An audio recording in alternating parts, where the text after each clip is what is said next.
Seharusnya itu kita dakwahkan kepada jamaah, kepada orang-orang yang ikut pengajian. Tapi bagaimana kita akan melakukannya kalau keteladanannya tidak ada? Ustadz yang datang sambil memamerkan bungkusan rokok di depan, bahkan kadang-kadang dikeluarkan, diletakkan di atas meja sambil dihisap-hisap lagi. Padahal di Eropa sudah tidak diizinkan lagi iklan rokok. Ketika kita kembali ke Indonesia ini, masuk bandara ini, kita seperti kembali ke 15 tahun yang lalu, iklan rokok di kanan dan kiri. Perokok yang baik tidak pernah menghisap rokoknya. Perokok yang kurang baik, dia merokok di luar, dia hapus sisa-sisa rokok itu baru dia pulang ke rumah. Perokok yang paling buruk, dia bawa pulang rokok ke rumah, dia hisap dengan nikmat di hadapan istri dan anak sambil melarang mereka tidak boleh merokok. Nyen abih bro akai lekongna. Maka saya senang ketika hari ini baca Harian Serambi Indonesia, ada sebuah pengumuman bagus bahwa bantuan pemerintah untuk COVID tidak boleh dipakai untuk membeli rokok. Ya, alhamdulillah ada kewarasan sedikit dalam aturan tersebut.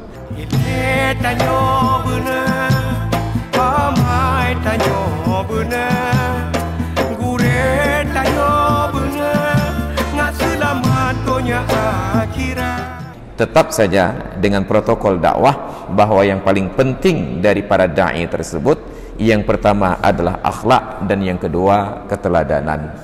Maka tampil di ruang publik walaupun pribadi kita tidak terjamin baik, karena kalaulah Allah Ta'ala publikasikan keburukan kita di ruang pribadi, saya yakin tidak ada ustadz yang berani duduk di depan. Kenapa saya berani duduk di depan? Karena keburukan saya dirahasiakan oleh Allah Ta'ala. Tampil di sini saya mencoba untuk terlihat baik. Makanya saat saya minum biasanya langsung dari botol sekali teguk. Nah, tiba-tiba di sini saya masukkan ke dalam gelas dan 3 kali teguk. Kenapa? Mencontohkan bahwa Nabi minum air itu 3 kali teguk. Bismillah, selesai, alhamdulillah. Teguk lagi, bismillah, alhamdulillah. Bismillah, alhamdulillah. 3 kali. Tapi kalau sedang sendiri di rumah boleh jadi 1 gelas ini 3 jihak, kata orang Aceh. Sekali taruh gelas selesai. Tapi karena sedang berada di depan, saya praktekkan keteladanan akhlak tersebut. Maka yang terakhir, saya sangat sedih ketika bertemu dengan kawan-kawan yang notabene-nya ustadz, tengku dan lain sebagainya, tapi atribut yang pertama terlihat dari depan mereka adalah bungkusan rokok di kantong atas. Bungkusan rokok. Terlepas dari hukum mau katakan makruh, sunat, wajib atau haram, terserah. Yang jelas itu menjadi penampilan yang buruk dalam komunitas masyarakat yang maju. Ketika suatu malam saya nonton tayangan di National Geographic, seorang wartawan dari barat datang ke Indonesia, turun di Bandara Soekarno-Hatta. Apa narasi yang dia sampaikan?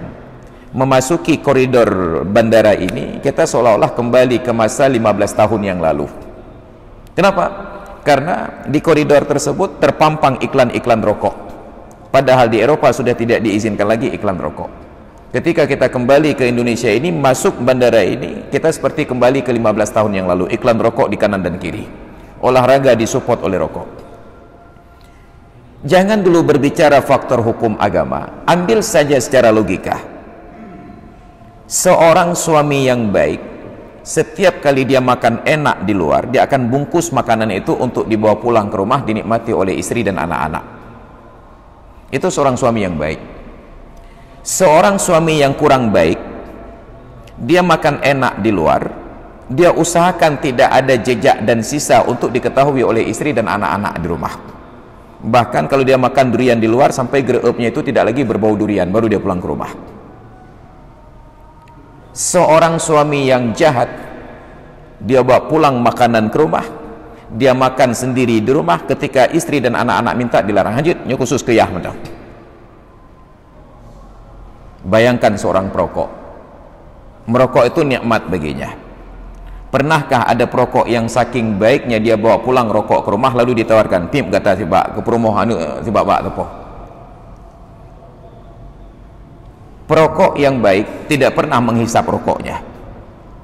Perokok yang kurang baik, dia merokok di luar, dia hapus sisa-sisa rokok itu baru dia pulang ke rumah. Perokok yang paling buruk, dia bawa pulang rokok ke rumah, dia hisap dengan nikmat di hadapan istri dan anak sambil melarang mereka tidak boleh merokok. Nyen abih bro akai lekongna.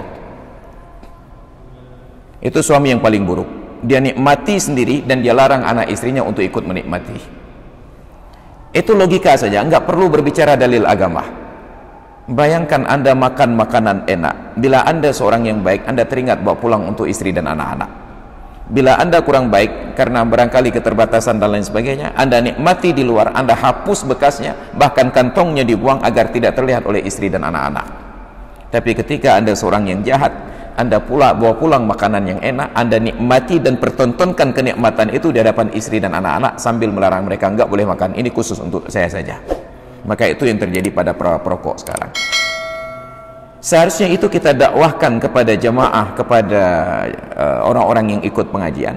Tapi bagaimana kita akan melakukannya kalau keteladanannya tidak ada? Ustadz yang datang sambil memamerkan bungkusan rokok di depan, bahkan kadang-kadang dikeluarkan, diletakkan di atas meja sambil dihisap-hisap lagi. Ini menjadi hal yang terburuk. Dan celakanya lagi, rata-rata perusahaan rokok adalah milik orang non-muslim, dan itu dipakai untuk kekayaan mereka. Kita menyumbang untuk hal-hal demikian rupa. Maka saya senang ketika hari ini baca Harian Serambi Indonesia, ada sebuah pengumuman bagus bahwa bantuan pemerintah untuk COVID tidak boleh dipakai untuk membeli rokok. Ya, alhamdulillah ada kewarasan sedikit dalam aturan tersebut. Maka mudah-mudahan itu menjadi pengingat dan peringatan bagi kita semua. Gure tanyo